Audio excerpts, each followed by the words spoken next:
कंचन rudali part 1। माथे पर काले रंग की बिंदी लगाए, काले जोड़े में अपने पल्लू से अपने मुंह को धत्ती फुफकार कर कर रोती चीखती औरतें छाती पीट पीट कर अपना शोक व्यक्त करती एक लाश को घेरे रो रही थी। रो रे, छाती पीटो रे, ठकुराया तेरी बेटी गई है, रोना, कैसी माँ है रोती नहीं। ए ठाकुर साहब बोलो, कुछ तो बोलो था। अरे ऐसे बूथ बनकर रहेगी तो ये दर्द तुम्हारे सीने में ही रह जाएगा। रो रो कर इसे निकाल दे ठकुराइन।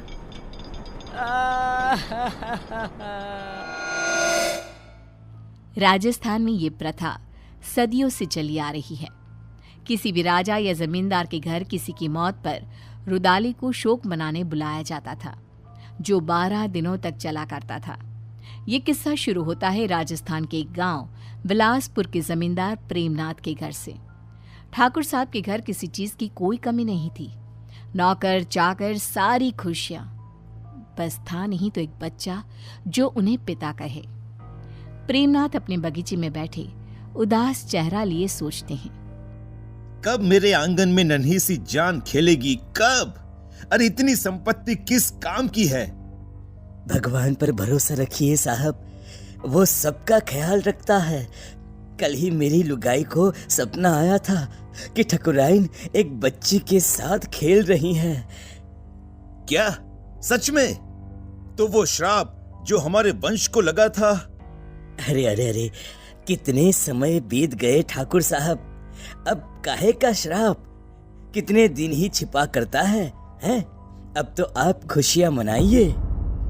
माली की बात सच निकली और ठकुराइन गर्भ से रही और 1 साल में ही उन्होंने एक नन्ही सी जान को जन्म दिया, जिसका नाम निशा रखा गया। निशा यानी अंधेरा, घोर अंधेरा। और निशा की पसंद भी कुछ ऐसी ही थी। बचपन से उसे काली चीजें संजोने का बड़ा शौक था। हे भगवान, ये काली गुड़िया कहां से ले आई? फेंक इसे निशा, डर नहीं लगता तुझे? गुड़िया पूरी तरह काले कपड़े में रुई डालकर बनाई गई थी।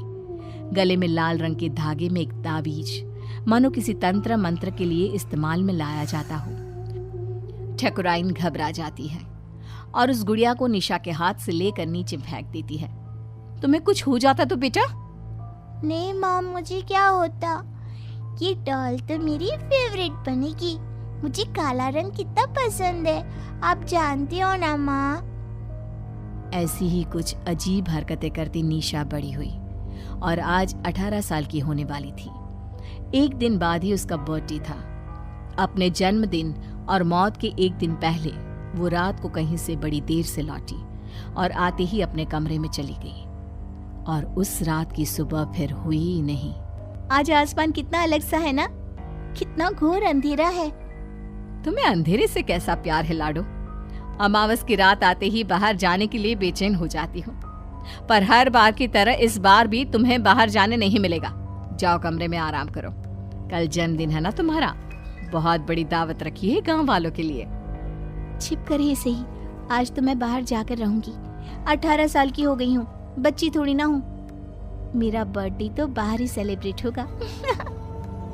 ठीक 12 बजे निशा छिपकर बाहर चली जाती है और सबके सोने के बाद वापस लौटकर सीधे अपने कमरे में जाकर लाश की तरह बिस्तर पर गिरती है और एक टक खिड़की के बाहर ही देखती रहती है, मानो कोई बाहर आसमान से उसे देख रहा हो।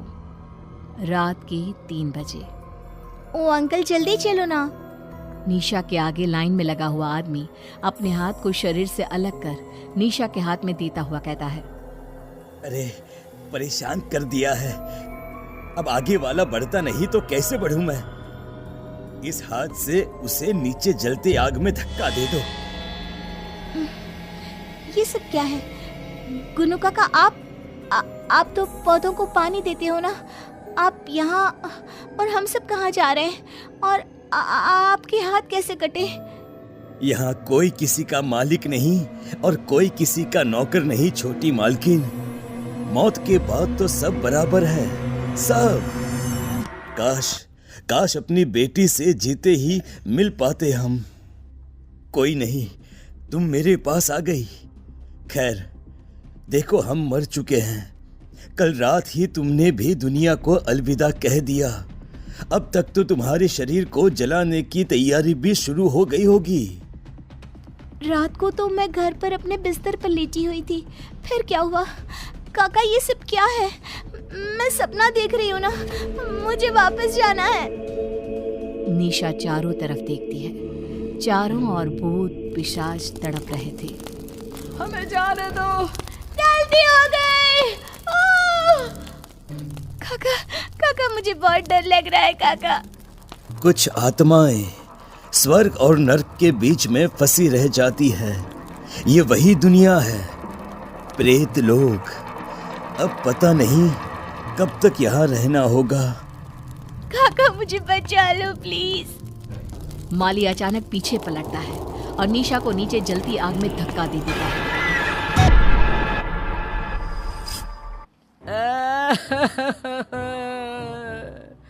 अरे लाश के अंगूठे में धागा तो बांधो। सबके इंतजार में तुम लोगों ने शाम कर दी। अरे अब रात को लाश को जलाया भी नहीं जाता। पास बैठी एक औरत निशा की लाश के पास जाती है और अंगूठे में धागा बांधने के लिए एक रेशम का धागा तोड़ती ही है कि लाश हवा में उड़ जाती है। सभी लोग इधर उधर भागने लगते हैं। चारों तरफ अफरा तफरी मच जाती है। ऐसा तो तभी होता है जब लोग से कोई आत्मा वापस आ जाती है। छोटी मालकिन के साथ कोई साया था। इसका शरीर जला दो वरना ये सबको खा जाएगी। न जाने क्या लेकर लौटी है। कंचन रुदाली निशा की लाश को पकड़कर उसके सीने में एक पत्थर रखकर उसके कान में कुछ बोलती है। क्रियाकर्म की कोई रस्म किए बिना ही सभी निशा की लाश को जला देते हैं। चली गई मेरी बिटिया। अब तो मेरी गुड़िया मेरे पास ही रहेगी। आखिर क्यों प्रेमनाथ के मालिक ने प्रेत लोक से निशा को बचाया? उस अमावस की रात क्या हुआ था? कंचन ने कैसे उसे अपने बस में किया? जानने के लिए देखिए कंचन रुदाली पार्ट 2।